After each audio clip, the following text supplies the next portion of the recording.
Eh bien, bonjour chers auditeurs, bonjour chères auditrices, bienvenue à tous. Voilà, bienvenue dans cette quatrième édition du Confinez-nous avec nos artistes, avec Daniel Parizeau. Bienvenue Daniel, bonjour.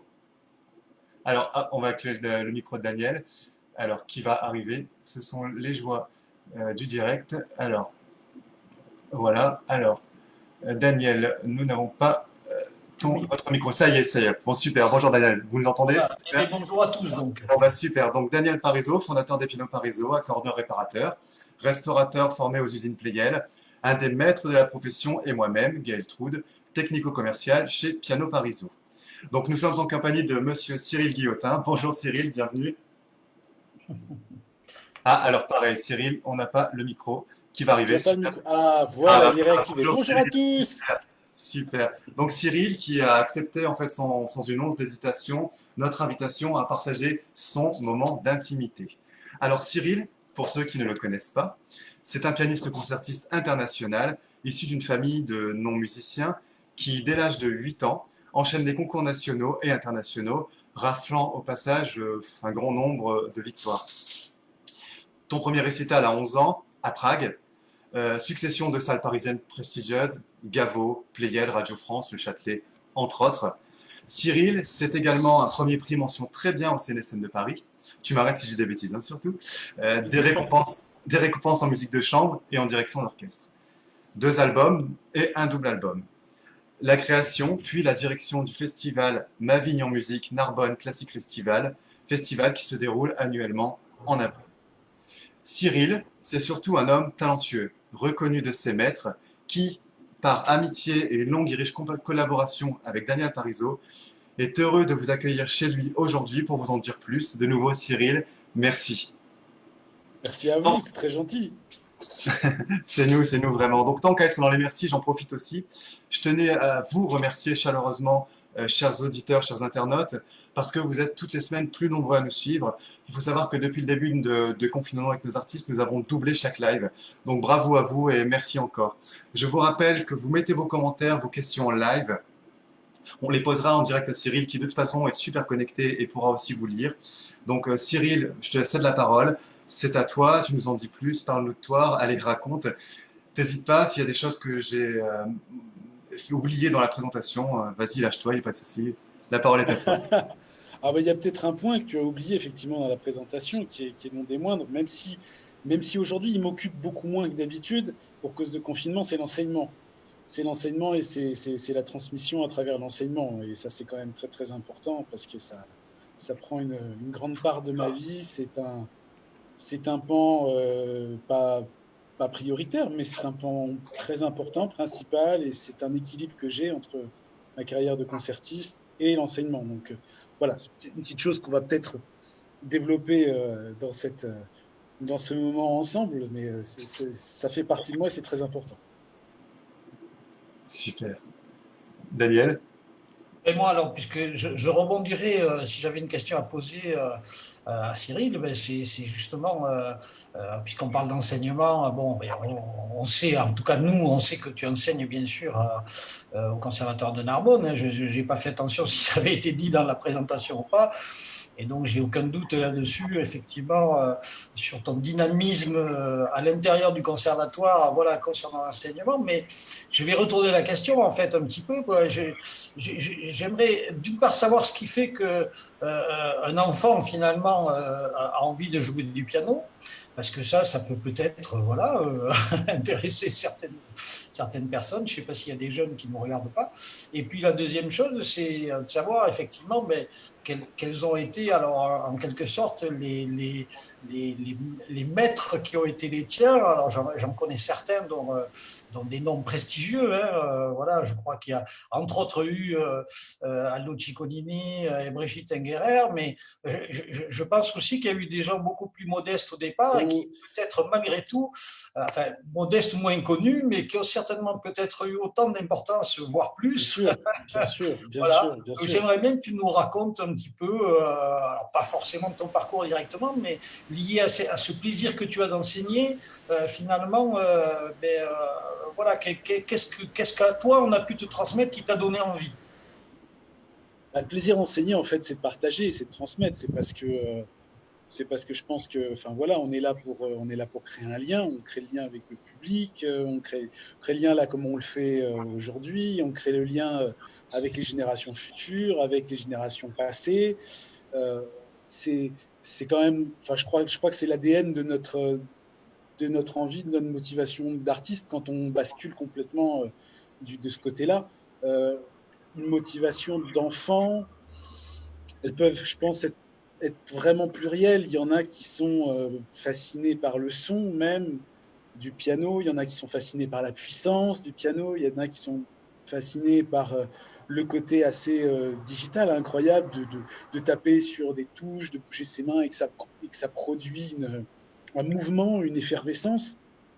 Ça, je crois que chacun a sa Bien motivation. sûr. Il y en a d'autres, c'est le papy, c'est la tati, c'est la cousine, c'est la belle voisine, c'est j'en sais rien. Je veux dire, tout peut être imaginable. Mais après, effectivement, Qu'est-ce que tu as comme souvenir de ce qui toi, t'a attiré vers cet instrument qui ah, au écoute, demeurant assez effrayant finalement, vu sa taille et sa puissance. ben, moi, tu vois, j'ai eu la chance en fait de commencer chez un très vieux monsieur. Alors ça a duré 2 mois, 3 mois, hein, même pas, mais qui m'a fait essayer tous les instruments. C'est-à-dire que c'était une caverne d'Ali Baba extraordinaire où tu avais un violon, une trompette, une batterie, un violoncelle, enfin tout, tout. Ouais. Donc j'ai tout essayé. Alors je garde peut-être plus de souvenirs de mes débuts en trompette ou en batterie. À l'époque, je devais avoir 5 ans, hein, que en piano ou en violon, vois-tu. Et je garde surtout le regard très inquiet de mes parents lorsque j'ai commencé à tester la batterie et la trompette. Il devait y avoir, je sais pas, une crainte que ça aille plus loin, je ne sais pas. Mais en fait, après, je me suis très très vite dirigé vers le piano. C'est là que ça a fonctionné. Moi, je veux dire, à la limite, le piano en lui-même, euh, c'est plus une langue, si tu veux. Tu vois, c'est plus un moyen Bien sûr, d'expression. C'est pas une finalité. bien sûr. La finalité, c'est le sens, c'est la musique, c'est l'émotion. Peut-être que j'aurais pu faire autre chose. J'aurais adoré être chanteur. J'aurais adoré apprendre à aller plus loin dans le chant. J'ai même essayé de faire un double cursus au conservatoire, mais il fallait faire toutes les épreuves et toutes les disciplines secondaires en double, et ça, c'était pas possible. Ouais. Je ne pouvais pas faire 2 fois l'analyse, 2 fois le déchiffrage, 2 fois. À un moment, on ne peut plus. Mais autrement, j'aurais beaucoup, beaucoup, beaucoup aimé pouvoir me perfectionner en chant au conservatoire.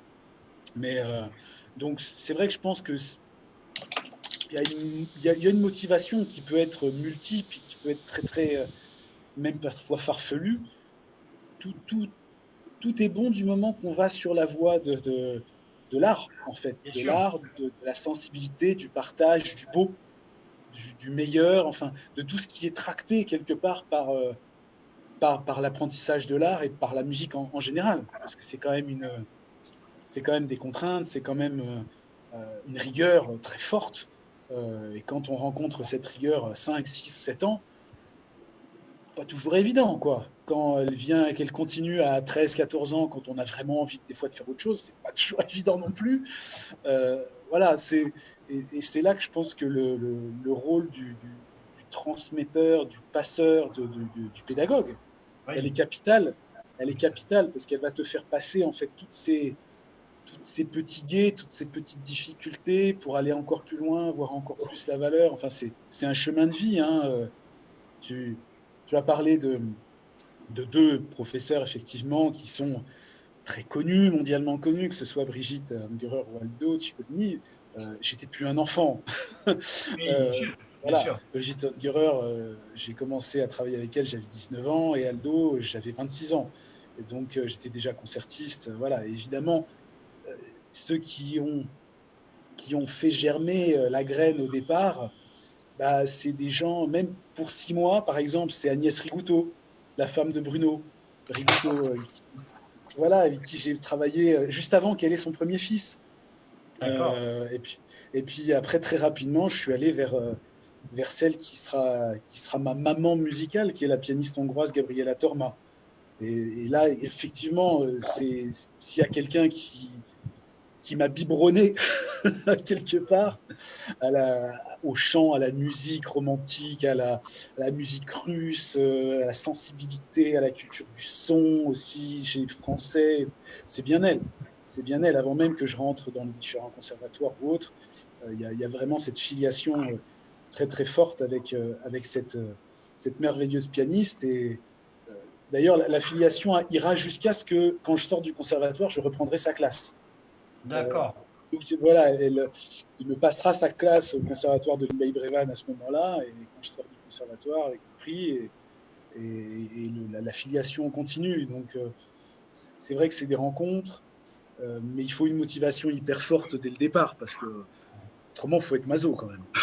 Oui, oui, oui, bien sûr, bien sûr, bien sûr, bien sûr. Moi, c'est vrai que Alors, on a une, oui. pardon, on a une question d'un internaute, une question de Sarah qui du coup se pose la question de savoir à quel âge en fait, tu as su que le piano c'était ta vie parce que tu as commencé tellement jeune que voilà, c'est la question que nous passe Sarah en direct. À quel âge j'ai su que le piano était ma vie? J'ai envie de donner deux réponses. On le sait très tôt quand même que c'est un truc qu'on adore et qu'on adore plus que tout, encore une fois, comme je dis, parce que quand on a 8 ans et qu'on commence à faire 2 heures de piano par jour, forcément, c'est que on se dit que c'est peut-être pas mal de faire ça. Et pendant ce temps-là, on va pas voir les copains, hein, ou quand on est ado et qu'on va pas à la super boom parce que le week-end d'après, il y a le super concours qu'on prépare depuis 3 mois. Voilà, soit faut avoir un pet au casque, soit faut vraiment être féru. Mais en fait, bizarrement, l'âge auquel j'ai vraiment su que c'était totalement ma vie, c'est en 2000, c'est en 2017, non, 2007. Ah oui, 2007. Donc j'avais 27 ans. ah oui. J'étais déjà concertier, j'avais mes prix, parce que en fait, tout simplement, j'ai eu un accident de vie entre guillemets qui m'a tenu éloigné de la scène pendant 2 ans, et puis qui m'a tenu éloigné de mon piano pendant 8 mois. Je ne pouvais plus travailler, et donc j'ai dû faire autre chose parce qu'il faut bien manger quand même. J'ai dû faire autre chose, et j'ai jamais aussi bien gagné ma vie, hein, quand j'ai fait autre chose. mais, mais, euh, mais là, j'avais déjà rencontré Aldo Cicconetti. J'étais déjà devenu son élève. Et malgré tout, là, j'ai vu que en fait, je pouvais pas vivre sans. Que peut-être que je pouvais alimentairement vivre, oui, mais je mourais intérieurement. Donc la véritable révélation, entre guillemets, de fait que je ne puisse pas, euh, dans mes cellules, faire autre chose de ma vie, je l'ai eu quand j'étais déjà pianiste. Et c'est là que je me suis rendu compte que j'étais pas encore basculé vers artiste. Petit D'accord. truc, petite subtilité que certains d'ailleurs ne voient pas toute leur vie. C'est très dommage pour eux, que certains basculent très très tôt. Et pour ça, il faut souvent un passeur qui nous permet effectivement de passer du statut de, de sportif artistique au statut d'artiste. Donc ça peut arriver très tard. Moi, je voudrais juste revenir, peut-être avant qu'on écoute un peu de musique quand même, parce qu'on ne va pas faire que parler. Mais voilà, un petit peu, on a parlé d'Aldo Ciccolini, Ungerer, d'autres pianistes, effectivement. Alors nous, notre métier, tu le sais, puisque c'est comme ça qu'on s'est rencontrés et qu'est né, je l'espère en tout cas, ce qui est plus qu'un rapport professionnel, mais donc une réelle amitié. Et effectivement, voilà, j'aimerais que tu nous parles un petit peu de ton rapport aux techniciens, on va dire. Bon, exactement comme moi, je pourrais d'ailleurs parler, pourquoi pas, du rapport aux musiciens, hein, voilà, avec peut-être d'ailleurs des anecdotes, pas forcément en ce qui nous concerne nous, mais enfin, c'est quand même le lien qui nous unit Ah si, si, à si. nous actuellement en tout cas, puisque voilà, on a travaillé voilà, sur des concerts, effectivement, sur le festival, Ouais. dont on parlera un petit peu plus loin. Bon voilà, mais c'est vrai que voilà, écoute, je te laisse, oui, je te laisse la Oui, parole par rapport à ça. si tu veux, ça c'est vrai que c'est un truc, quand on est entre guillemets étudiant, quand on est apprenti, on joue sur ce qu'on nous donne, on joue sur n'importe quoi. Et ce qui est merveilleux avec l'âge, et ce qui est merveilleux après avec le fait qu'on on gravit des échelons dans la respectabilité, dans l'honorabilité, c'est que on a de plus en plus des bonnes conditions de travail. Et ça, c'est quand même extraordinaire, parce qu'on a accès effectivement à des très bons techniciens, on a accès aux meilleurs. Voilà, je veux dire, notre relation, elle n'est pas de n'importe où. Si tu es sur le festival depuis son départ, c'est pas non plus pour rien, tu le sais bien. Et c'est vrai que moi, j'attache une importance considérable à l'outil, parce que, comme j'ai pu le dire un petit peu en préambule, mon obsession, c'est la finalité. Mon obsession, c'est le sens. Mon obsession, c'est pas le faire, c'est le pourquoi faire. Et dans le pourquoi faire, il y a la forme de l'artiste du moment, mais il y a aussi la façon dont il s'est préparé, il y a aussi la façon dont il a réfléchi, la façon dont il a bien dormi, mal dormi, bien mangé, pas bien mangé, comment il a le contact avec le technicien qui arrive, qui le met en confiance, ou qu'il va commencer à se dire il comprend rien à ce que je lui dis, que le piano va répondre ou pas. Et quand un technicien connaît le pianiste, il va peut-être le préparer différemment parce qu'il sait que tel pianiste va être hyper costaud ou que tel autre pianiste va être dans une finesse, une sensibilité de son.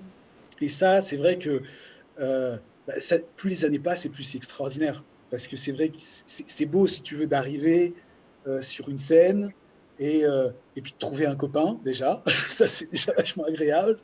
Et puis, et puis voilà, et d'arriver sur le piano et de voir qu'il a été bichonné, qu'il a été préparé, et que s'il y a le moindre truc, et ben on fait comme on peut. Et enfin, tout ça, ça participe parce que, en fait, nous qui sommes la dernière roue de la transmission, on puisse jouer notre rôle au mieux et qu'il n'y ait pas le moindre grain de sable qui vienne perturber, la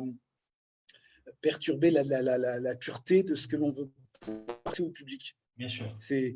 Voilà, ça ne nous appartient pas quelque part, tu vois. Quand tu règles un piano, c'est le piano, et si le piano te résiste, il te résiste, quoi, malgré tout le talent que tu peux avoir. Nous, c'est un peu pareil, donc il faut toujours aller vers le sens. Et les techniciens, c'est hyper important, que ce soit évidemment toi en tant qu'accordeur, mais tu vois, dans le festival, tu as vu, c'est une ruche, quoi. Bien sûr, voilà. C'est une ruche. Il y a une quinzaine de bénévoles qui sont partout, qui font que l'ordi va fonctionner, que la billetterie est là, que les bouteilles elles sont là, que machin, qu'on va chercher tel bidule à la gare, que tout est nickel, qu'on met la lumière, qu'on met le son. Enfin, tout est très important. Et si tu es obligé d'être partout derrière tout le monde, c'est insupportable. Bien sûr, bien sûr. Donc, Bien sûr. Non, c'est totalement capital. C'est un bon résumé, en tout cas, voilà, du lien qu'il peut y avoir entre toutes ces personnes qui font qu'au final, un spectacle voilà, fonctionne ou pas, quoi. Et je crois d'ailleurs que Gaël voulait peut-être faire Alors, une présentation voilà, du alors oui, festival, puisque dans les casquettes, entre autres, hein, tu as la casquette de directeur artistique hein, du festival. alors effectivement, Ouais. on allait y venir, mais avant, j'ai une question de Dominique Cornu, qui en fait se pose la question de savoir comment fait en fait un concertiste quand il a plus de concert et qu'il est confiné à la maison, bah entre guillemets pour survivre. Donc, qu'est-ce que tu fais de tes journées? Qu'est-ce que voilà, c'est voilà. Eh ben, ça, c'est un choix de vie déjà. C'est vrai que j'ai des collègues qui sont que concertistes et c'est compliqué. C'est compliqué. On traverse une période qui va être très dure parce qu'effectivement, tant qu'il n'y a pas de concert, il ne va pas y avoir de revenus pour beaucoup. Très dur parce que le retour, on ne sait pas comment il va se faire. Donc, est-ce qu'on aura des gens dans les salles? Si les salles sont réouvertes, quand? On n'en sait rien, mais quand elles le seront, est-ce que les gens vont revenir? Est-ce que les gens vont avoir les moyens aussi financiers de pouvoir revenir au concert, même si ça coûte beaucoup moins cher qu'un match de foot ou qu'un concert des Stones? Mais c'est plein de questions qui se posent. Et est-ce qu'on va pas. Je vois aussi plein de concerts live. Voilà, on en a discuté sur ce concept du at-home, entre guillemets, mais je vois plein de concerts live qui pullulent un peu partout. En même temps, si les concerts sont live sur le net avec une oreillette, avec un truc, on s'écarte complètement de ce que c'est que la musique. Donc, il y a aussi tous ces trucs-là où il va falloir faire très, très, très attention. Mais c'est vrai que c'est des questions qui se posent très fortement. moi, j'ai la chance, entre guillemets, d'avoir équilibré mon activité entre les concerts et l'enseignement, ce qui fait que j'ai cette charge de cette classe à temps plein au Conservatoire du Grand Narbonne, et donc j'ai aussi un salaire de professeur, ce qui, effectivement, en ces temps très spéciaux, est quand même assez protecteur, il faut le reconnaître. Oui. Alors on travaille, hein. On est là justement par des Skype, des WhatsApp, c'est très très bizarre, mais on essaye de ne pas lâcher nos élèves parce que c'est dur quand même. On a eu une année quand même vachement pourrie pour eux, entre les grèves, entre les manifs, les trucs, etc. En plus de ça, nous, à Narbonne, on a fermé un mois d'avance et puis on a réouvert avec un mois de retard parce qu'il y avait des travaux de réhabilitation du conservatoire. Alors, tout ça, ça a fait une année particulièrement perturbée. Mais c'est vrai que c'est aussi, je pense, un choix de vie. Moi, je me rappellerai d'un conseil que Brigitte Angerer m'avait donné la dernière année de mon conservatoire et où je commençais à essayer de monter des projets, de faire des enregistrements avec des copains en prise de son, etc. Enfin bon, voilà, je commençais déjà à bouger un petit peu les lignes.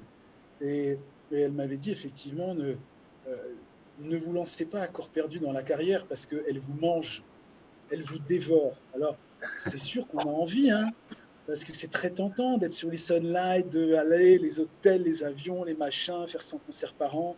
Quand on en a les moyens, c'est difficile de ne pas, je dirais, rentrer là-dedans. Chacun a son ego. En même temps, moi, je sais que ce que je peux être capable de donner sur scène, c'est aussi parce que je me nourris auprès de mes élèves, parce qu'ils me nourrissent, parce que les réflexions que j'ai face à un gamin de 6 ans qui ne comprend pas du tout un truc, il faut vraiment s'arracher les cheveux pour aller au fin fond de ta propre conviction. Et du coup, tu la comprends beaucoup mieux parce qu'en fait, tu n'étais jamais allé au bout du raisonnement. Pour toi, c'est naturel, tu le fais, tu ne te poses même pas la question. Et ça, c'est vraiment une chose qui, moi, me permet d'une part d'avoir cet équilibre de vie, parce que aussi, je veux dire, tout simplement, si on fait 100 concerts par an, comment est-ce qu'on peut fonder une famille? Comment est-ce que... C'est sûr. Moi, j'ai besoin de tout ça pour pouvoir... c'est cette sève, moi, c'est ma sève.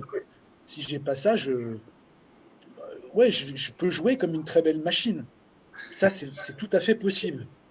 C'est tout à fait possible. Il y a plein de gens qui savent le faire. Je ne donnerai pas de nom, mais il y a plein de gens qui savent le faire. Mais moi, je sais que je peux difficilement enchaîner, par exemple, 3 concerts de suite, 3 soirs de suite.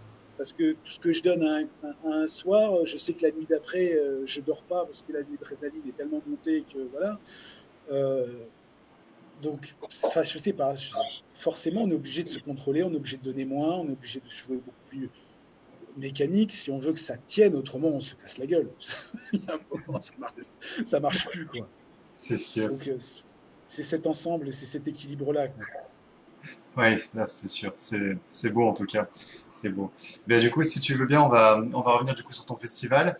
Donc, Ma Vigne en musique. Et là, si vous le voulez bien, chers internautes, on va du coup regarder une courte vidéo de ton festival, une vidéo de présentation que tu avais faite. Et on en reparle.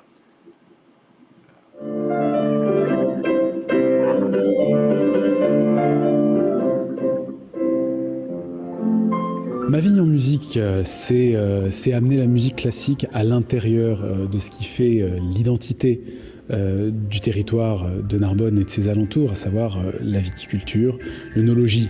La musique est la première des douceurs qui m'abreuvent au quotidien, mais j'aime les bons vins, j'aime la bonne gastronomie, j'aime les beaux patrimoines, j'aime tout ce qui fait que la vie peut être agréable, douce et lumineuse. Et donc évidemment, j'ai eu envie de pouvoir mêler toutes ces richesses qui sont présentes de façon extraordinairement concentrée sur notre territoire.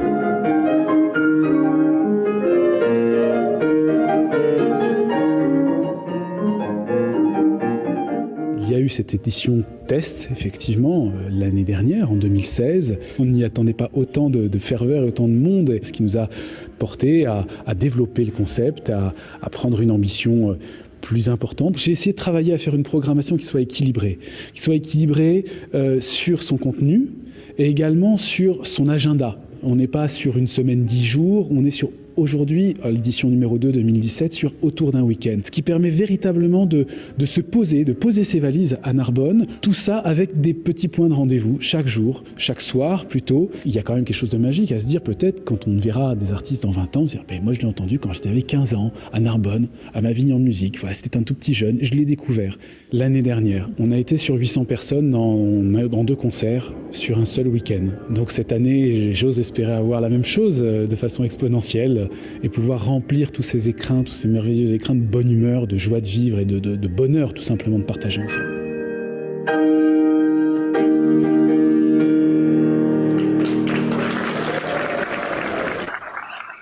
Super, on revient au direct.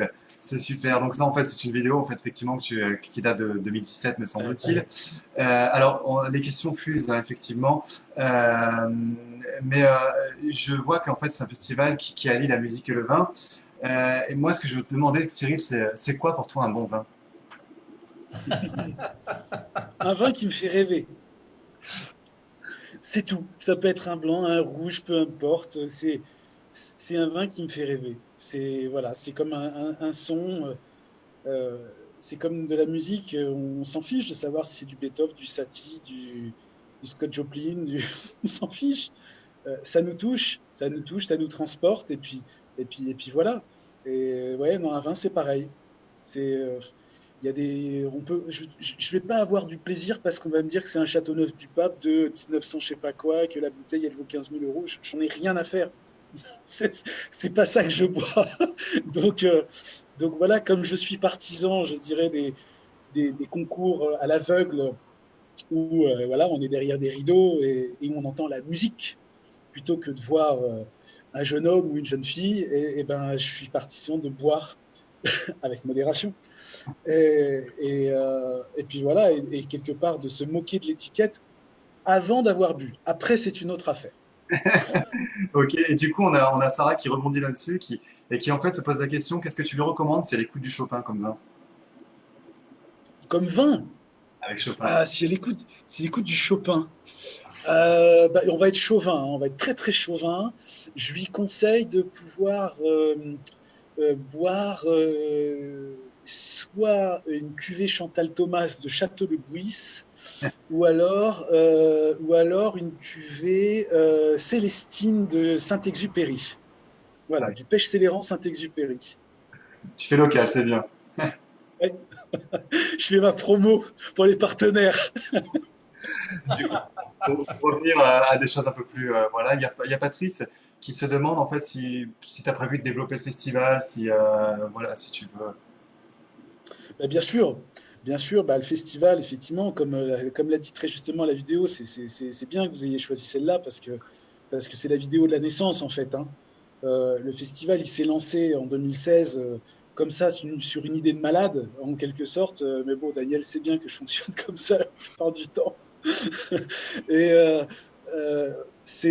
on a fait ce festival en 2016, la création du festival, à la faveur d'un concert que je donnais à la mairie de Narbonne, en quelque part pour les remercier du soutien qu'ils m'avaient octroyé sur mon dernier disque, Helldunkel, où je jouais un programme de morceaux très très connus, la sonate au clair de lune de Beethoven, la fantaisie de Schumann, à vous dirais-je maman de Mozart, enfin des grands tubes enregistrés 50 milliards de fois, mais je le jouais sur piano ancien d'époque et sur piano moderne.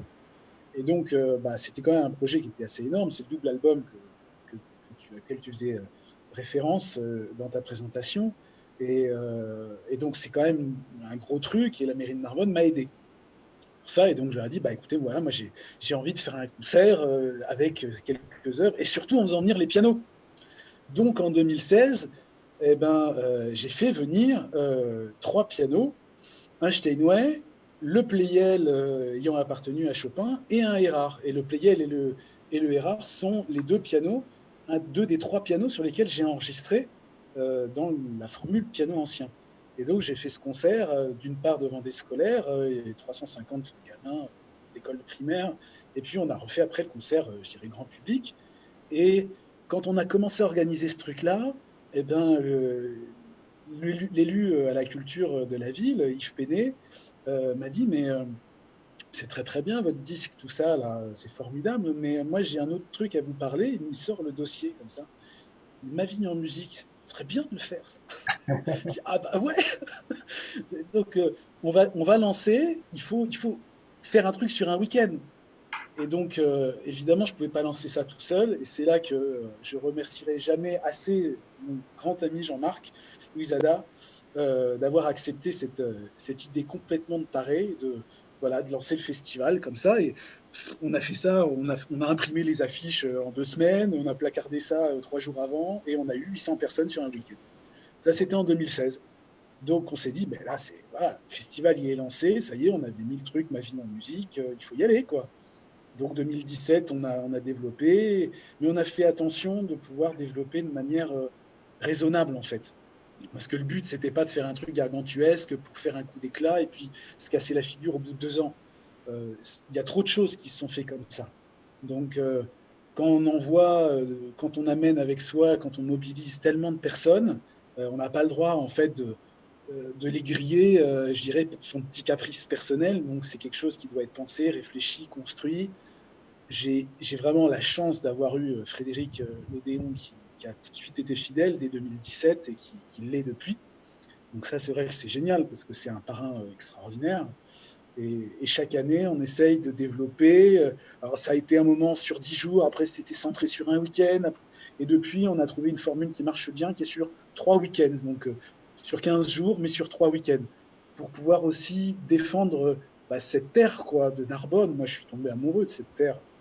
Je veux dire, c'est extraordinaire. C'est une chance incroyable.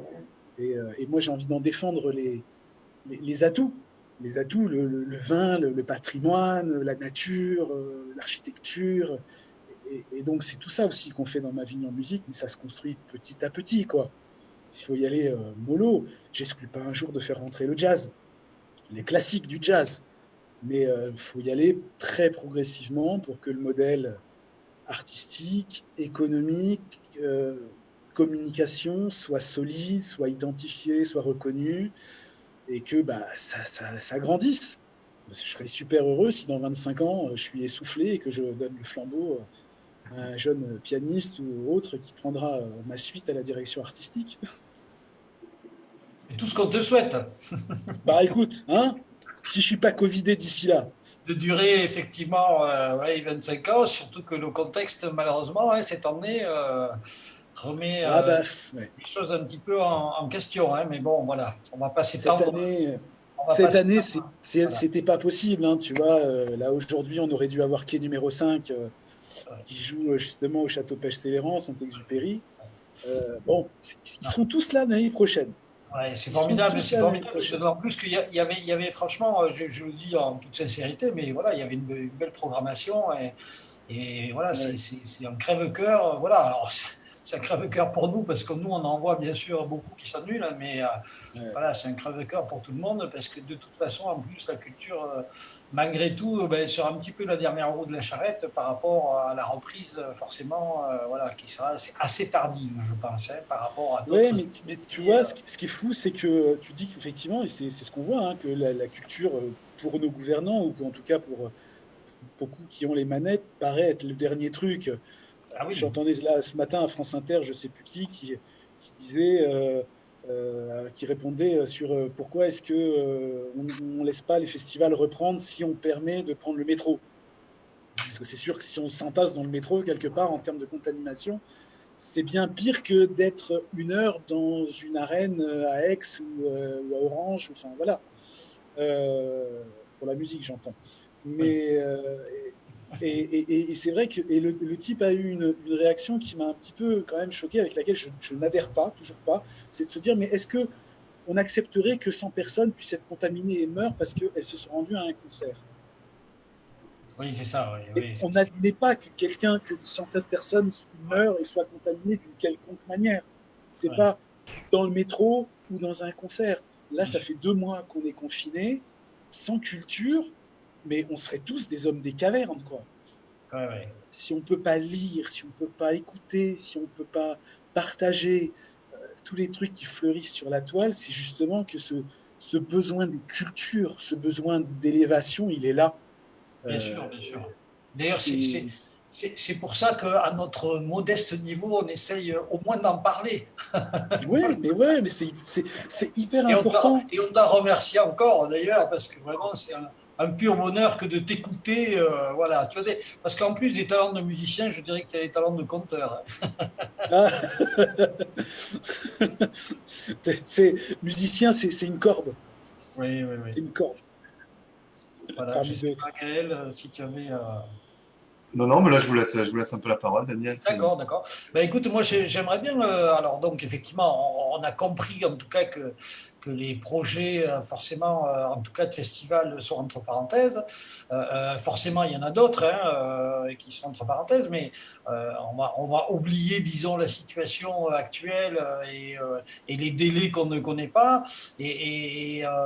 J'aimerais savoir en fait quels sont tes projets à venir. Alors, bien sûr, il y a la direction enfin, il y a l'enseignement, ça on l'a bien entendu, il y a, il y a, il y a le festival aussi, et ça je pense que c'est assez chronophage, n'est-ce pas, comme activité. Je te vois effectivement régulièrement voilà, dans des périodes assez... Tendu. oui, alors entendu, c'est pas tout à fait le mot, mais enfin, c'est quand même au DVD, voilà, en tout cas moins détendu qu'aujourd'hui, par exemple. Ouais, Voilà. c'est sûr, c'est vrai que ouais. Voilà, je te vois en tout cas des fois courir voilà, dans tous les sens.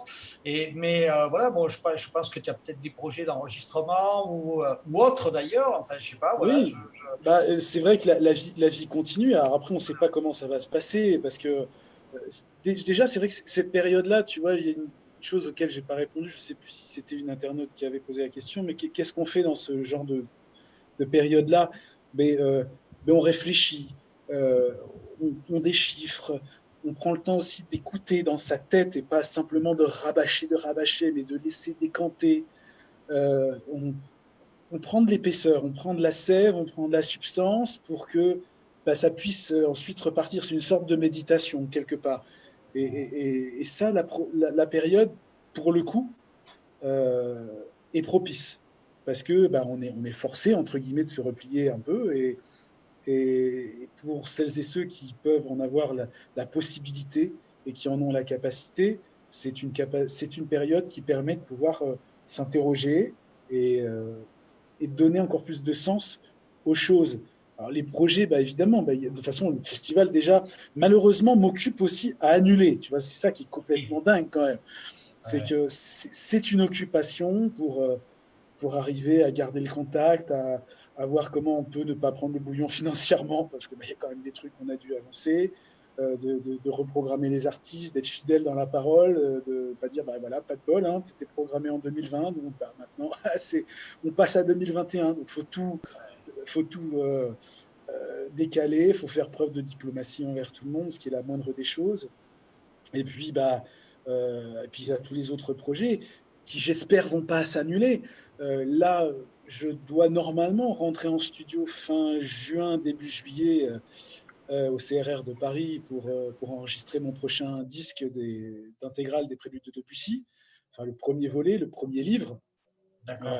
qui fait suite un peu au spectacle Prélude poétique de Debussy que l'on joue, que je joue et, euh, et bon, je ne sais pas comment ça va se passer parce que Bien sûr. si les conservatoires rouvrent, j'imagine que évidemment la priorité va être donnée aux examens, ce qui est quand même bien la moindre des choses, et qu'on va passer après. Est-ce qu'on va passer après totalement et que ça va être au milieu de l'été ou est-ce que ça va être reporté? J'en sais rien. Oui, bien sûr. Bon, voilà. Il y a des concerts avec l'Orchestre de Chambre de Toulouse qui sont en novembre. Donc quand même, Dieu merci, j'espère qu'en novembre on sera sorti parce qu'autrement On l'espère tous, crois-moi. on va avoir les cheveux comme les Dupont jusqu'ici. Là, ça va être. Voilà.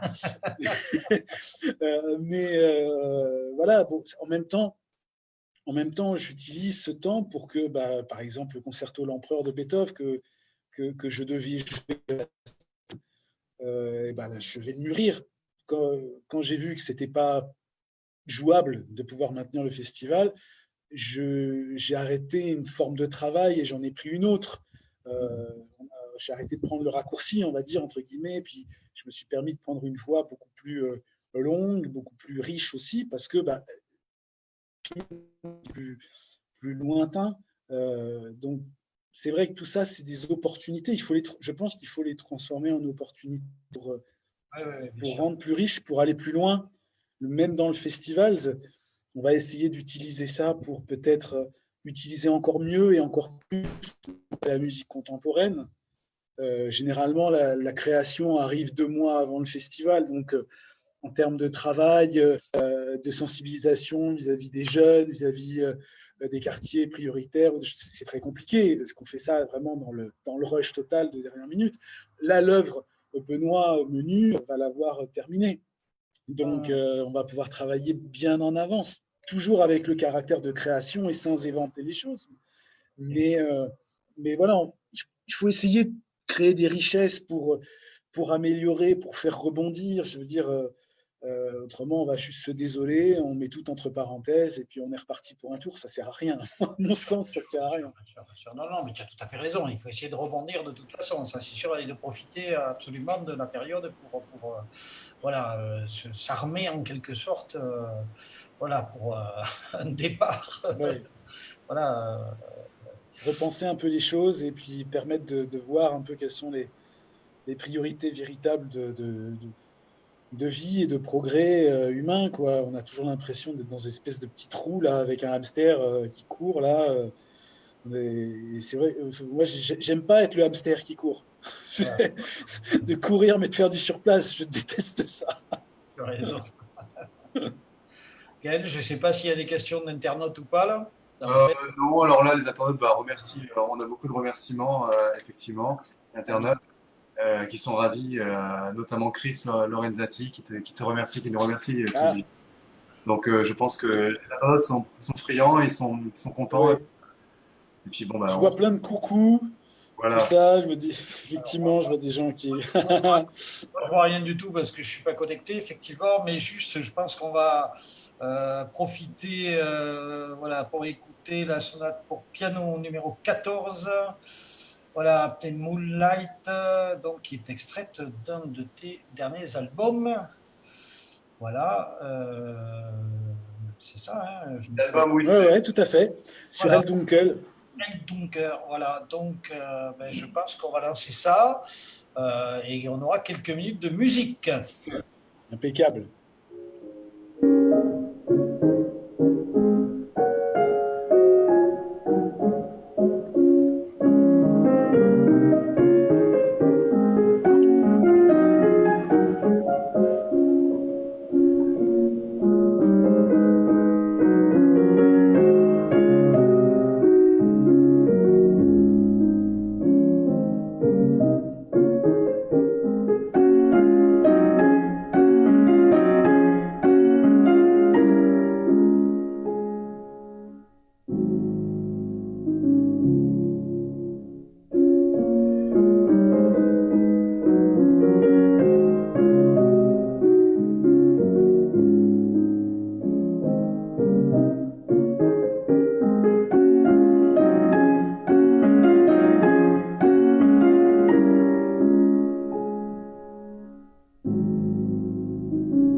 Super, merci. Ce vraiment. beau et rare. Ce beau et rare. Daniel a voulu Ouais, applaudir. c'est ça que j'aime. Ça laisse sans voix. Mais j'ai pas beaucoup de mérite parce que le piano est tellement extraordinaire que il joue. Enfin, tu vois, je te disais, plus on avance en âge et plus on avance en respectabilité dans le métier, plus on a des instruments extraordinaires qui sont des véritables compagnons, quoi. Là, cet extrait que vous venez de passer, c'est sur le Erard 1891, D'accord. qui est un instrument complètement dingue parce qu'en fait, c'est un instrument qui est resté dans le jus des Erards de 1830. D'accord. Donc, on est avec le filage des cordes, on est avec le plan de corde, évidemment, avec un cadre semi-bois, avec des cordes parallèles, évidemment, les étouffoirs par le dessous, Voilà. et on est quand même sur du double échappement, mais on est sur, en gros, la technicité du piano de Beethoven, de Schumann. Ouais. Mais c'est un piano de 1891. Et c'est le 32e modèle, c'est le dernier modèle du genre. Ce qui fait qu'Erard a choisi de garder ce piano dans son jus technologique, alors que lui-même a fait plein de trucs technologiques qui ont fait améliorer les pianos et qui ont fait changer. Le piano de 1891, c'est les premiers Steinway de 95, tu sais bien, enfin, c'est complètement différent, quoi. Donc on est à des années-lumière, mais Erard a choisi de garder celui-là et de lui apporter quand même, en fait, les progrès, mais dans les matières. Donc il est resté avec la Dedoche, mais il a pris des meilleurs matériaux pour faire les amortisseurs et les trucs. Ça te donne un piano de malade, quoi. Ça te donne un piano de malade. Et moi, quand j'ai découvert ce piano-là, j'ai commencé à jouer. Tu viens de la longueur? 2 mètres 32, je crois. Oui, c'est ça, ouais, d'accord. Ouais, 2 mètres 32, je crois. Et quand j'ai joué ce piano, si tu veux, tu vois, c'est la première fois de ma vie que je jouais en gros sur un piano ancien en plus, parce que je suis pas du tout pianofortiste. Et je joue le truc, comme on te l'a appris, tu vois, conservatoire, machin et tout, piano moderne. Ça marche Elle pas. ne marche pas. Tu sais, c'est le piano derrière la vitre qui te fait ça marche pas chez moi comme ça. Je comprends pas bien. Il va falloir faire autrement. C'est ça. Moi, j'ai d'autres trucs si tu veux. Ça marche pas chez moi. Voilà. Donc, il faut accepter de mettre tout de côté et de dire ah bon, tu fonctionnes comment? Ah ouais, ah pourquoi pas? Et là, il te donne des trucs. Le résultat, enfin, laisse sans voix, quoi. C'est magnifique. C'est timbré, c'est profond, c'est voilà. Bon, après, ouais, c'est vrai que nous, on est plus habitués à des pianos plus contemporains, hein, sur le concert en général. Hein. C'est vrai que ça reste, voilà, ça reste. Voilà. Et d'ailleurs, à ce propos, je vais quand même, parce que je ne pense pas que tu aies l'information, mais il faudra quand même que tu viennes essayer. Alors, pourquoi pas d'ailleurs au magasin, puisqu'on fait de temps en temps des petites choses, on va dire, sans confinement, c'est-à-dire avec les gens, mais avec très peu de gens. On fait de la musique de chambre au magasin, si tu veux, voilà, et on pourra te faire essayer notre nouveau piano de concert, en fait, hein, donc, qui est destiné voilà, au festival et que tu auras peut-être en ligne. Ah, le nouveau bébé que Clément est allé chercher à Hambourg. Voilà, et qui paradoxe quand même assez hallucinant, on n'a encore jamais été utilisé, puisqu'en fait, il est arrivé pendant le confinement. C'est-à-dire qu'en fait, on l'a choisi juste avant et pour la petite histoire, ben voilà, il est arrivé, mais depuis, voilà, il attend. On va pouvoir passer une annonce, c'est piano attend pianiste. Cherche pianiste pour des concerts, voilà.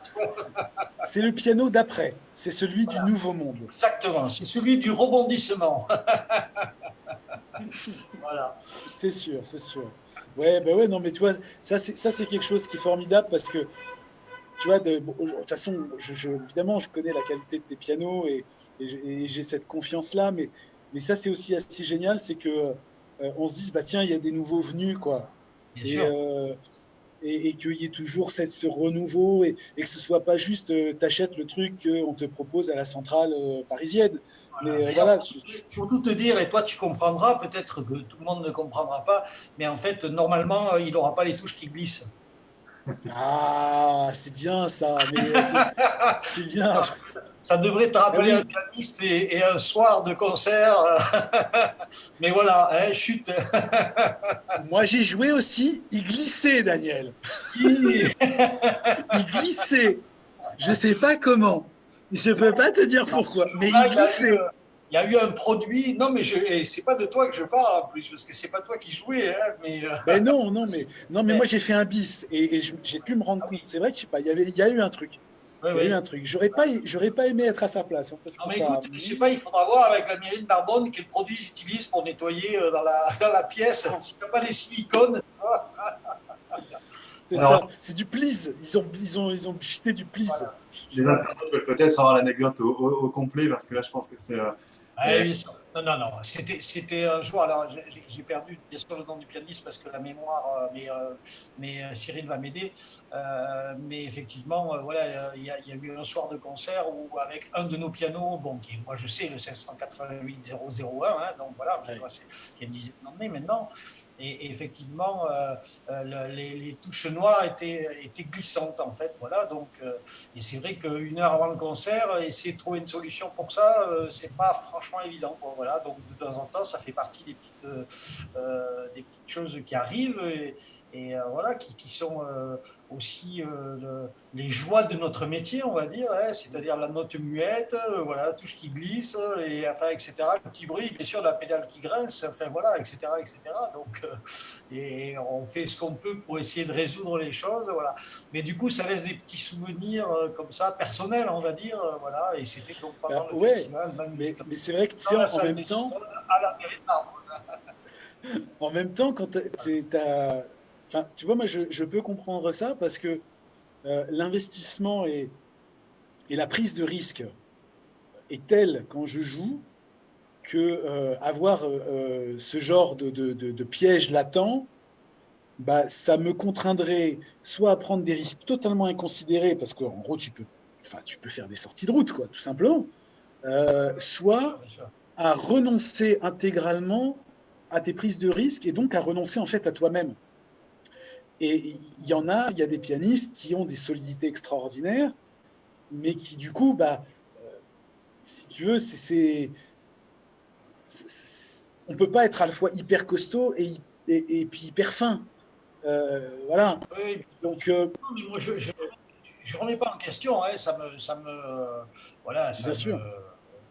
d'ailleurs, c'est parce que c'est des choses, voilà. Et c'est vrai qu'il y a, enfin, il y a une part de mystère, mais il y a une part de mystère dans la musique, dans son interprétation, dans sa lecture, dans son, voilà.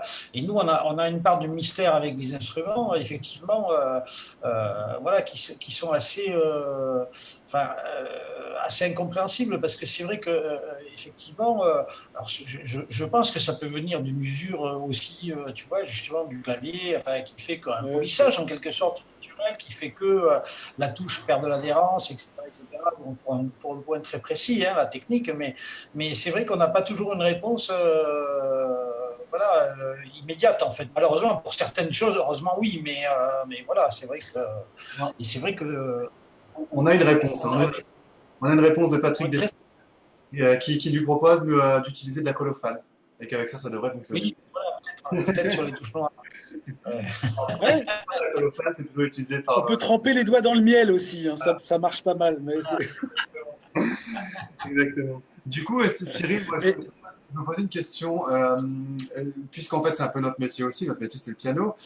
J'aimerais que tu nous détailles un peu plus ton rapport au piano, que tu nous parles effectivement. Alors peut-être que tu nous as déjà donné la réponse, mais j'aimerais savoir c'est quoi pour toi, c'est quoi ton piano préféré? C'est quoi? C'est le piano que tu as à la maison? C'est un piano de concert? Il y a un piano qui t'a fait rêver dans ta vie? Ou je sais pas, c'est. mon piano préféré, bah, il y en a. Je sais pas s'il y a un piano préféré. Il y a des pianos qui donnent des émotions et qui donnent des émotions différentes à des moments différents de la vie, sur des morceaux différents. Mon piano, à moi, c'est un Chimel. C'est un Chimel que j'ai à l'âge de 14 ans. Donc ça fait un petit moment maintenant. Euh, et euh, je ne l'ai jamais changé. Je l'ai jamais changé. Je l'ai rénové 2 fois parce que les marteaux étaient complètement explosé à ma sortie du conservatoire parce que, enfin voilà, donc je l'ai rénové, mais en fait, j'ai jamais trouvé un piano qui ait les mêmes équilibres.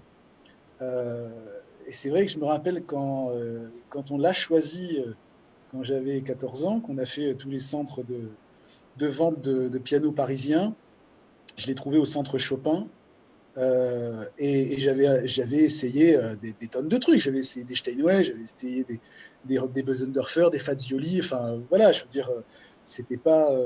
Et je suis tombé sur ce Schimmel qui avait des basses d'une profondeur et d'une rondeur incroyable, un médium qui chantait vraiment euh, comme une canzone italienne, et puis des aigus qui brillaient. C'était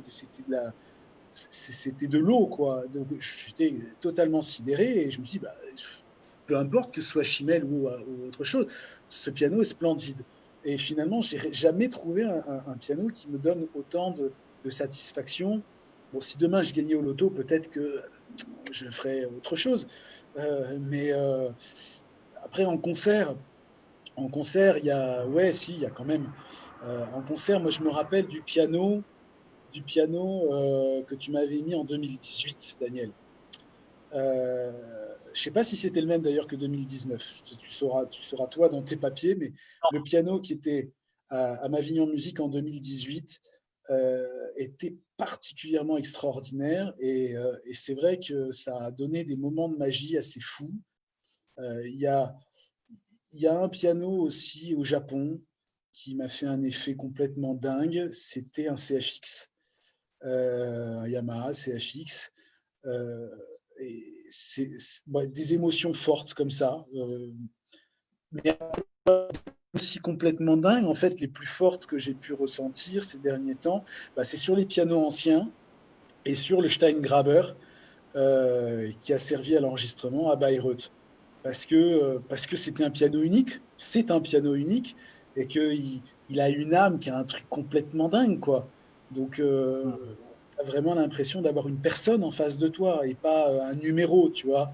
C'est pas un stand trooper que tu as en face de toi, c'est une vraie personne. Et ça, c'est super. Moi, j'adore ça parce que à chaque piano, finalement, on ne sait pas comment ça va sortir. Alors, on propose, donc on travaille énormément à la maison pour que les doigts soient affinés et qu'ils puissent ouvrir plein de portes, ou les portes les plus larges possibles. Mais tu sais jamais comment ça va sonner, parce que tu sais pas comment la salle résonne, parce que tu sais pas, voilà, s'il y a un mur de son dans le théâtre où tu joues, tu sais pas. Donc c'est la surprise, et puis bah, et là tu t'éclates. Quand tu as une bonne surprise, tu t'éclates. Ça, c'est génial. Ouais.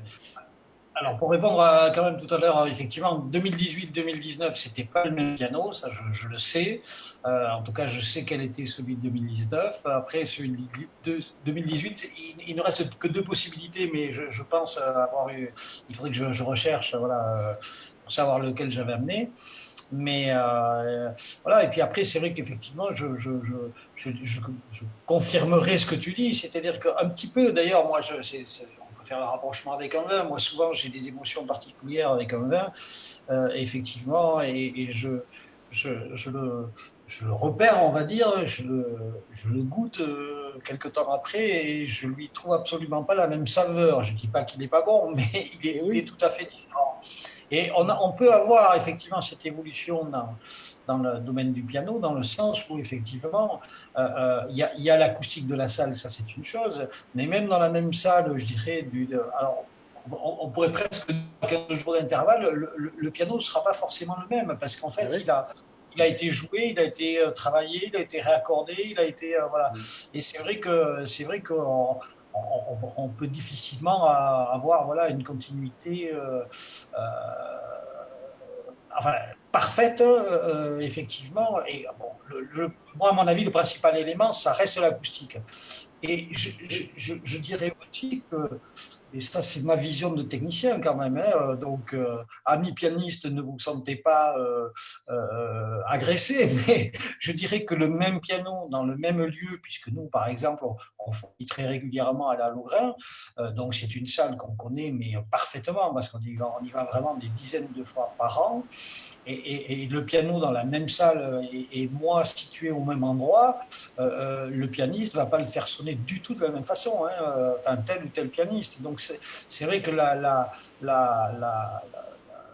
oui, le toucher ou la façon du pianiste d'utiliser le piano fait on va avoir un ressenti totalement différent. Et parfois, je me dis, tiens, mais là, voilà. Peut-être, enfin, je me pose la question forcément moi, en tant que technicien de savoir si j'ai mal fait mon travail ou pas parce que j'ai l'impression que le piano ne sonne pas bien, quoi, voilà. Mais ça peut aussi en faire partie parce que exactement bon, comme pour un concertiste aussi, et c'est vrai que je crois qu'il y a des liens à ce niveau-là, ben, on n'a peut-être pas tous les jours les mêmes capacités parce qu'on a mal dormi, parce que je ne sais pas d'ailleurs par quel mystère il y a des jours où on se dit ah j'ai fait un superbe accord de piano où j'ai fait une belle interprétation de musique. Et il y a des jours où on se dit ben j'y arrive pas, quoi, j'arrive pas à accorder le piano comme je voudrais ou comme voilà.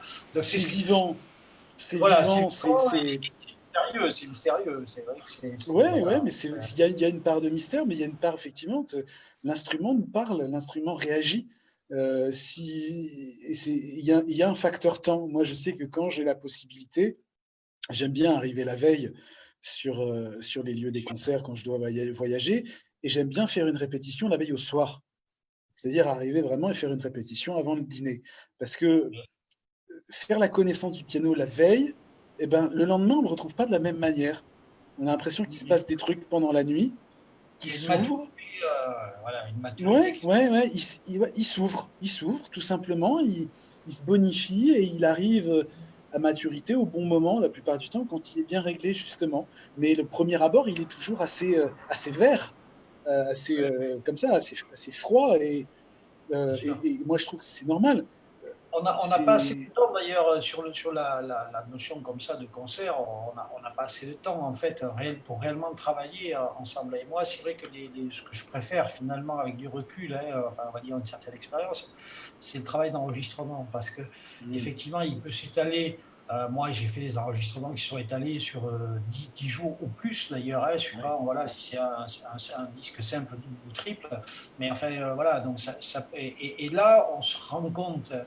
Alors bon, on a plusieurs difficultés parce qu'il faut essayer quand même de faire que le piano soit relativement constant, mais on se rend compte quand même qu'on arrive d'heure en heure et de jour en jour à finalement avoir le piano qui convient parfaitement au pianiste, et c'est souvent plutôt à la fin de l'enregistrement, mais c'est aussi alors c'est faux quand même, j'exagère, je fais exprès d'exagérer un petit peu. Non, j'aurais une anecdote là-dessus, effectivement. Mais c'est vrai que voilà, il y a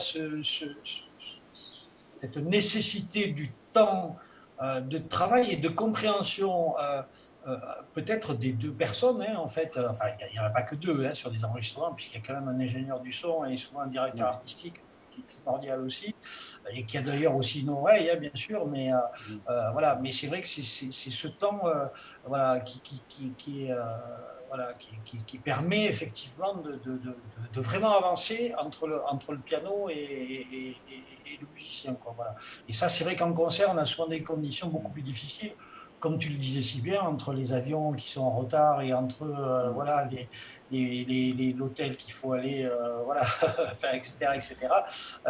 C'est vrai que c'est souvent, voilà, après, tu peux pas faire autrement. Je veux dire, si tu atterris à 14 heures, que tu arrives à l'hôtel à 16, tu fais ton filage et que tu dois balancer le soir, tu n'as jamais rencontré le chef, que machin, il n'y a pas d'autre solution. Il faut que ça roule, quoi, quelque part. Donc, tu fais une autoroute où ça marche, ça fonctionne. La plupart des gens sont contents. C'est pas forcément ce qui va te faire bondir si tu vas au concert. Bon, moi, quand je vais au concert, j'ai envie de bondir. Donc, autrement, j'écoute des disques et je bondis parce qu'on a pris le temps. Tu vois, tu parlais de temps. Il y a eu, je voulais rebondir sur cette anecdote parce qu'elle est marrante. Dans Hell Dunkel, lors de la première phase d'enregistrement sur les pianos anciens. On a enregistré pendant 10 jours. 10 jours au domaine de Pétignac, de Gérard Fauvin, que tu connais bien. Et donc, on a enregistré, et on a passé un temps assez dingue sur le final de la fantaisie de Schumann, qui est un truc assez crépusculaire, qui est une œuvre où vraiment, enfin, on se pose des questions, ça va pas tout droit, c'est pas un truc comme ça, quoi. Et on a, je sais pas, quasiment une journée sur ce foutu mouvement, de manières différentes, et de batterie. Bougez pas. Je vais me rapprocher, bouger un petit peu, parce qu'autrement, je pense que mon ordinateur va nous lâcher. Alors, on va faire un truc en direct. Ça va être. C'est les joies du direct. Voilà. Tu veux qu'on passe un morceau de musique ou en attendant ou Oh non, mais ça va être rapide et facile, tu vois. C'est juste. Voilà. On peut en profiter en attendant pour lire un petit peu de commentaires. Alors, Jean-Philippe Sylvestre, qui doit nous suivre sur un prochain live, qui est aussi un pianiste et collègue, on va dire, de Cyril, a fait un très joli commentaire. Donc, je tenais à vous le lire. Excusez-moi, je regarde mon téléphone en même temps pour lire le commentaire. C'est pas facile de faire les deux. Alors, Jean-Philippe dit l'idée de vidéo live que vous avez eue est pour moi absolument fantastique et très importante. Félicitations. Je crois que cela donne enfin une chance unique au public de se rapprocher vraiment de l'artiste et de comprendre sa profondeur et réaliser tout ce qu'il a dû accomplir et surmonter pour en arriver là où il est dans sa carrière et dans son évolution. De mon côté, c'est un peu ce que j'essaie de faire aussi lors de mes concerts, car je suis persuadé que le public peut apprécier encore plus le résultat s'il connaît tous les alentours, le cheminement et la vision de l'artiste. Avec toute l'empathie que j'ai pour la gravité de la situation du Covid-19, je pense qu'on peut au moins y trouver du positif. Voilà, ça c'était le commentaire donc de Jean-Philippe Sylvestre qui sera avec nous lors d'un prochain live. Donc ça c'était, je tenais à vous le dire. Alors je sais pas, du coup Cyril, tu es de nouveau avec nous, c'est bon? Oui, je suis de nouveau avec vous, j'ai branché, tout va bien, ça y est, on est parti pour la nuit.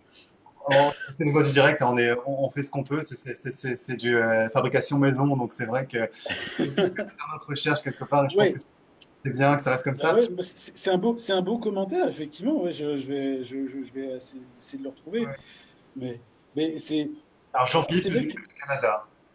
Il est au Canada. Hein? Jean-Philippe nous écoute du Canada. Ah, formidable. Il est tôt chez eux, ça va. Chez eux, effectivement. Il y a Sarah aussi qui dit en fait que pour elle, elle pense que peut-être le piano apporterait autant à l'artiste que l'artiste pouvait apporter lui au public. Oui, Je oui. pense. Bah, c'est-à-dire que l'artiste a la responsabilité d'être le dernier maillon de la chaîne. Ce qui fait que tout ce qui se passe bien avant, la musique est bien composée, elle est bien transmise par un bon éditeur, on a un bon instrument, on a une bonne acoustique, on a des bons techniciens, ça, on a bien mangé, on a bien dormi.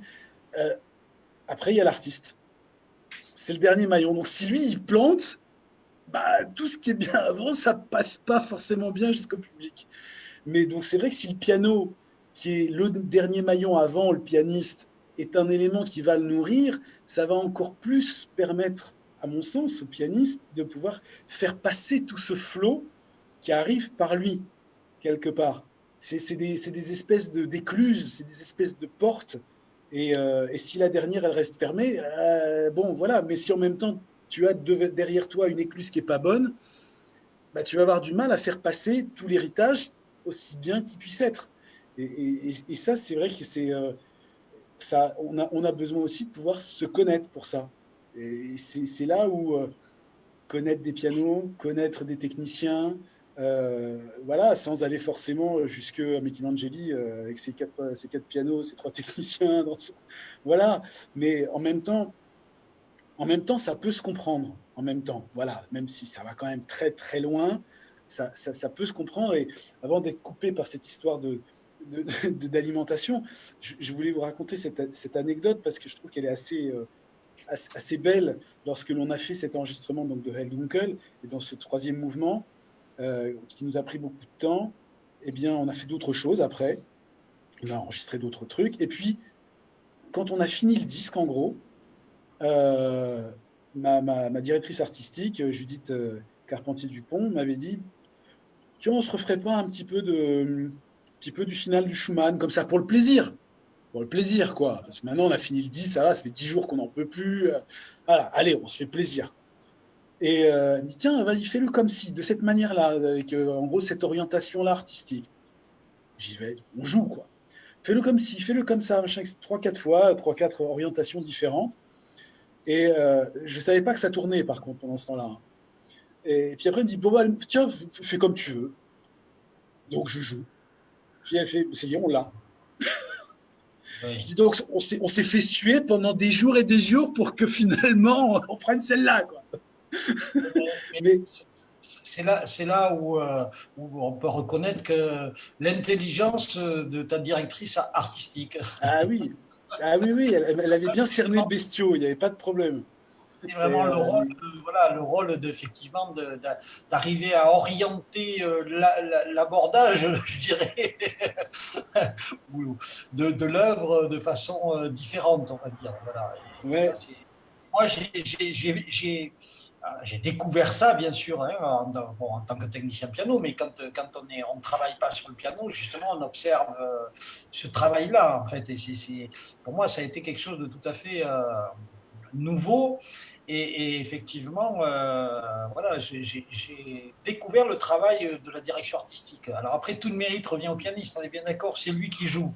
Mais c'est vrai que voilà, c'est pour ça que tout de suite, quand on a parlé d'enregistrement, j'ai parlé vraiment voilà, de l'ingé son et du directeur artistique, parce que c'est vrai que c'est vraiment… C'est hyper important. Voilà, c'est hyper important pour arriver… voilà. Et donc, on le redira certainement, mais il paraît donc que tu as enregistré les disques et qu'on peut les acheter, en fait. Hein, voilà. Donc, chers amis qui nous écoutent… Mais tu sais, c'est pas si idiot que ça, ce que tu dis. Voilà. Surtout en ces temps un petit peu confinés où les artistes ne peuvent plus se produire, au moins… voilà, essayer d'acheter les disques et de les écouter, voilà.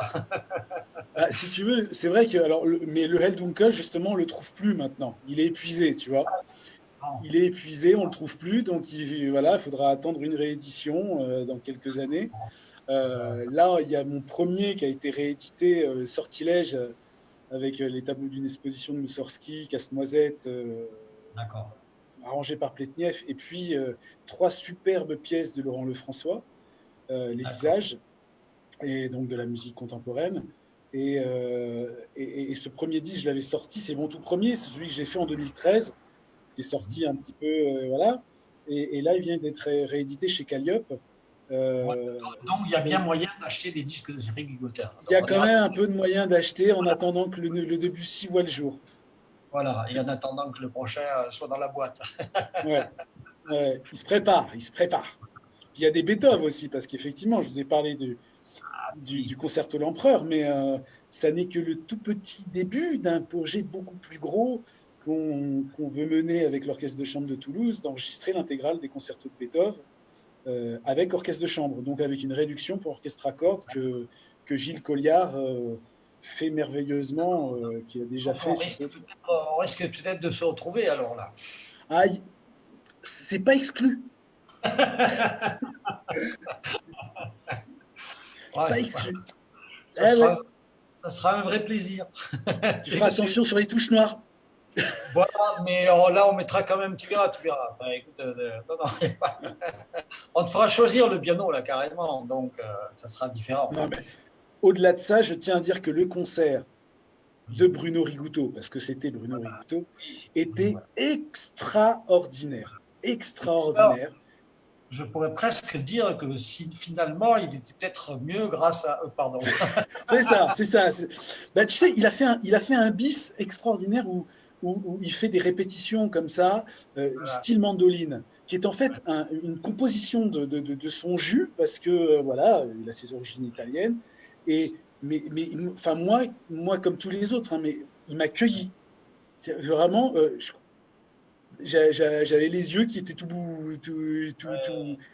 plein d'eau, là. Je me dis, mais qu'est-ce qui se passe? Un truc de malade avec une répétition comme ça incroyable des doigts. Bon, il avait joué l'Alborada juste avant, mais l'Alborada, rien à voir, quoi, si tu veux. C'est facile à côté de ce qu'il nous a fait là dans son bis. Et j'ai pensé à tes touches noires. Voilà, tu vois, tu vois. On n'est pas prêt de les oublier. Et c'est sûr, c'est sûr. Et, l'heure passe, ça fait un peu plus d'une heure que nous sommes en direct. Donc on va peut-être bientôt, hélas, se diriger vers la fin. C'est avec tristesse, comme toujours, qu'on va se quitter, effectivement. On a été ravis, vraiment ravis de te recevoir, Cyril. Moi Euh, aussi. Encore bravo, c'était super. Merci, merci pour ta carrière passée, pour tout ce que tu as encore à nous offrir, parce qu'on sait que tu as plein de projets et qu'il y a plein de trucs que les internautes n'ont pas en information, mais enfin, tout ce qu'il va y avoir est formidable. Je sais que les internautes te remercient aussi chaleureusement. Tu as peut-être un dernier mot à dire à tout le monde avant qu'on termine sur Chopin, sur la nocturne en mi dièse mineur. Ah, Voilà, le fameux opus posthume. Alors, je pense que toi, tu le sais, mais peut-être nous en un peu moins. C'est une drôle de pièce parce que ce morceau qui est édité après la mort de Chopin, donc la dernière pièce éditée sur les nocturnes de Chopin, est en fait une œuvre de jeunesse. Donc, c'est un morceau qu'il a composé dans son enfance. Donc, c'est plutôt très drôle. oui, et qu'il a composé d'ailleurs pour sa sœur.